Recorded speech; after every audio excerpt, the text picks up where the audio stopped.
રાધે રાધે, જય સિયારામ। આપણે શ્રી શ્રી સુદર્શન સિંહજી ચક્રનું ચરિત્ર ચાલે છે।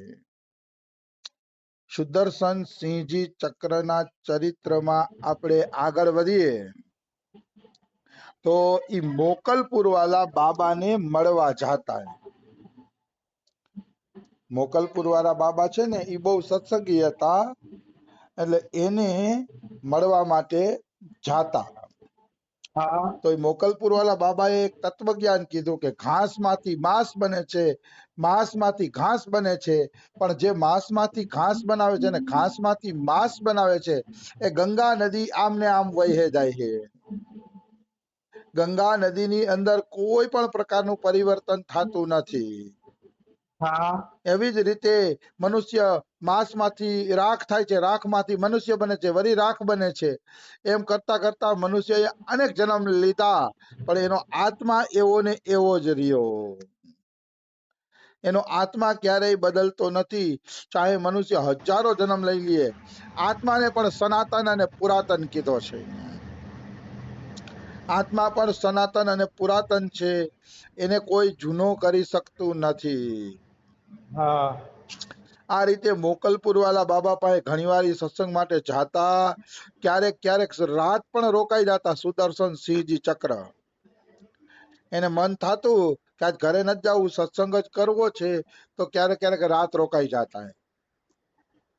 હવે એકવાર મોકલપુર વાલા બાબાએ શું કીધું, મોકલપુર વાલા બાબા પાસે કોઈ દુખડું લઈને આવતું ને તો એ ચપટી એક ભભૂતિ આપી દેતા, અને ઈ ભભૂતિ થી લોકો છે ને હાજા થઈ જતા। એટલે એકવાર સુદર્શનજી ચક્રએ પૂછ્યું કે આ બધા તમારી પાસે સમસ્યા લઈને આવે છે સુખ દુઃખ ની, અને તમે ભભૂતિ આપીને આને હાજા કરી દો છો, કે તો કે ભભૂતિમાં તાકાત ક્યાંથી આવી, પૂછે છે પ્રશ્ન સુદર્શનજી ચક્ર। ત્યારે મોકલપુર વાલા બાબા કહે છે કે બધાયમાં બધુંય છે, सब में सब है, प्रकृति की अनंत शक्तियां एक तृण में भी विद्यमान है, संकल्प से वो जाग जाती है। આ બહુ દિવ્ય વાત કે છે મોકલપુર વાલા બાબા, કે આત્મા બધાયની અંદર છે, જળ ચેતન બધાયની અંદર આત્મા છે। આત્મા મતલબ પ્રભુ રહેલા છે, તો જળ ચેતનમાં પ્રભુ રહેલા છે, એનો અર્થ એમ છે કે પ્રભુની બધી શક્તિ પણ એની અંદર રહેલી છે। પ્રભુની બધી જેટલી શક્તિ કહીએ એ બધી શક્તિ એની અંદર રહેલી છે આત્મા હોવાના કારણે। પણ એ શક્તિને કોઈ જાગૃત કરવી પડે। જેવી રીતે લાકડાની અંદર અગ્નિ છે, પણ એ અગ્નિને લાકડા ઘસીને પેલા જાગૃત કરતા, લાકડા ઘસતા એટલે અગ્નિ પ્રગટ થતી। અત્યારે દિવાસળીથી અગ્નિ પ્રગટ કરે છે, પણ એક વસ્તુ નક્કી, લાકડામાં અગ્નિ છે, પણ એ પ્રગટ કરવા વાળા વ્યક્તિની જરૂર છે કે કોઈ અગ્નિને પ્રગટ કરે। એવી રીતે પ્રત્યેક મનુષ્યમાં ભગવાન રહેલો છે, પ્રત્યેક મનુષ્યમાં એક તણખલામાં ભગવાન રહેલો છે, બસ એની શક્તિ કોઈ જાગૃત કરી દે, બસ શક્તિ જાગૃત કરવાની વાત છે।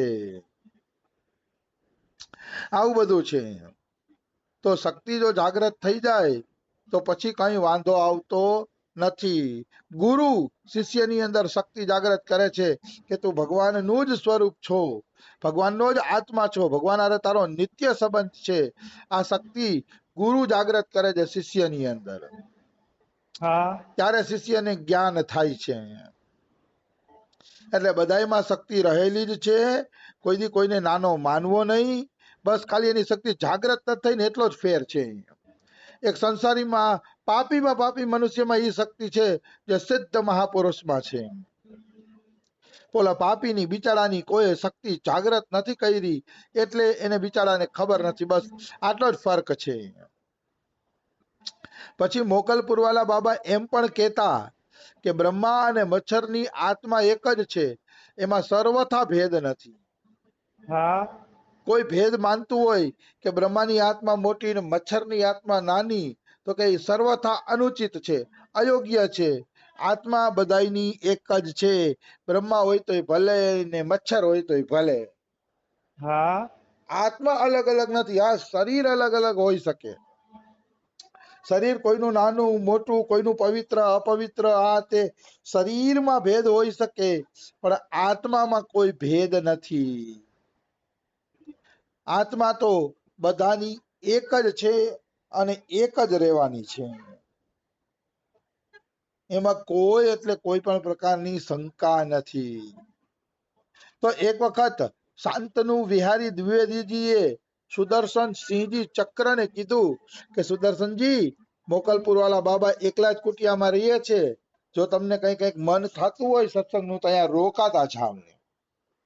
તો સુદર્શનજી કે મને તો અહીંયા રોકાવું ગમશે, ગંગાજીનો કિનારો છે, એકાંત કુટિયા છે, કે તો મારી તો ઘણી વાર ઈચ્છા થાય જ છે કે હું અહીંયા રોકાઈ જાવ. કે મારી એવી ઈચ્છા થાય છે કે હું રોકાઈ જ જાવ, કે કારણ કે મને અહીંયા બહુ આનંદ આવે છે, ખૂબ આનંદ આવે છે. રોકાવાની ઈચ્છા થાય એવો મને કે આનંદ આવે છે. તો કે તો રોકાઈ જાવ. તો ક્યારેક ક્યારેક સુદર્શનજી ચક્ર ત્યાં રોકાઈ જતા. 2-2 દી 3-3 દી અઠવાડિયા સુધી પણ ક્યારેક ક્યારેક સુદર્શનજી ચક્ર છે ને ત્યાં રોકાતા. તો દીના તો ઈ લોકો ફળ ફૂલ ખાઈ લેતા જંગલમાંથી, અને રાતે એક વખત ખીચડી બનાવી લેતા. સંતોનું તો ભાઈ એવું હોય, રંગી ભંગી ખાતું હોય સંતોનું. એક ટાઈમ જમવા મળી જતું અને એક ટાઈમ ખીચડી ખાઈ લેતા. ભાઈ જેને સંત બનવું છે એને પછી રોજે રોજ ફૂલ ભાણું જમવા મળે એવી અપેક્ષા નહીં રાખવાની. એવી અપેક્ષા નહીં રાખવાની. કભી કભી ઘી ઘના, કભી મુઠ્ઠી ભર ચના, કભી વો ભી મના. સાધુ બનવું હોય તો આવી તૈયારી રાખવી પડે. ક્યારેક ક્યારેક મુઠ્ઠી ભર ચણા મળે તો એમાં હલવી લેવું પડે, અને ક્યારેક પકવાન મળે તો જમી લેવું જોઈએ. ભંડારો ભંડારો હોય તો પણ સંતે તૈયારી પૂરી રાખવી પડશે. જો ખરેખર એને ભજન કરવું હશે તો તૈયારી પૂરેપૂરી રાખવી પડશે. એમાં કોઈ એટલે કોઈ શંકા નથી. આવી વસ્તુ છે. તો એક વખત સુદર્શનજી ચક્ર ઝૂંપડાની બારે ખીચડી બનાવતા હતા. મોકલપુર વાળા બાબા પાસે રોકાઈ ગયા હતા અને પોતે કુટિયાની બારે ખીચડી બનાવતા હતા. અને ગરમીના દિવસો હતા, પુષ્કળ ગરમી પડતી હતી. ફળિયામાં ખીચડી બનાવતા હતા તોય સુદર્શનજી ચક્ર પરસેવે રેપ ઝેપ થઈ ગયા હતા. એવી ગરમી પડતી હતી, તેજ ગરમી. અને ઈ ગરમીમાં સુદર્શનજી ચક્ર ખીચડી બનાવતા હતા. તો મોકલપુર વાળા બાબાએ કીધું કે બેટા ઝૂંપડામાં જઈને ખીચડી બનાવે. તો સુદર્શનજીએ એની આજ્ઞાનું પાલન કર્યું નહીં. સુદર્શનજી કાંઈ બોલ્યા નહીં, ખીચડી બનાવવા માંડ્યા. તો કે બેટા મેં તને કીધું ને કે અંદર જઈને ખીચડી બનાવ. તોય સુદર્શનજી કાંઈ બોલ્યા નહીં. સુદર્શનજીએ વિચાર્યું કે ફળિયામાં આટલી ગરમી છે, ફળિયામાં ખીચડી બનાવું છું તોય હું પરસેવે રેપ જેપ થઈ ગયો છું, કે તો પછી અંદર જઈને ખીચડી બનાવીશ તો શું દશા થશે? કુટિયામાં તો આના કરતા વધુ ગરમી પડશે. એટલે સુદર્શનજી અંદર નહોતા જાતા.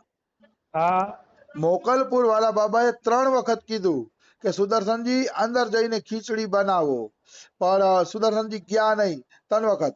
એટલે મોકલપુર વાળા બાબાને થોડો ગુસ્સો આવ્યો. ગુસ્સો આવ્યો ને એટલે ખીચડીનું તપેલું લઈને કુટિયામાં વયા ગયા. અને કુટિયામાં ચૂલો હળગાવીને એને ખીચડીનું તપેલું ચૂલા ઉપર ચડાવી દીધું. સુદર્શનજીને કાંઈ સમજાણું નહીં કે આ મોકલપુર વાળા બાબા શું કરે છે, એને કાંઈ સમજાતું નથી. તો સુદર્શન કે જેવી ઈચ્છા, ઈ બનાવતા હોય તો ભલે ઈ બનાવે, આપણે ગરમીની અંદર કુટિયામાં નથી જવું. ત્યાં અચાનક જ 5 મિનિટ પછી આકાશમાં વાદળા છવાઈ ગયા અને જોરદાર વરસાદ વરસવા માંડ્યો. સુદર્શનજી વિચારમાં પડી ગયા કે વાદળા નહોતા, વીજળી નહોતી, કાંઈ નહોતું, અને અચાનક આ વાદળા ક્યાંથી આવી ગયા અને અચાનક આ વરસાદ ક્યાંથી થવા માંડ્યો.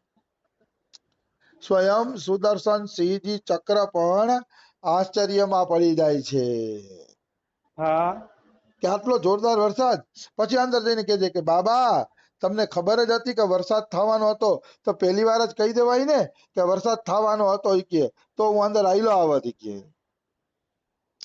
તો મોકલપુર વાળા બાબા હસવા માંડે છે હસીને કહે રે કઈ વાંધો નહીં બેટા, ઈ કે તું સમજી ન શકો મારી વાત નહીં.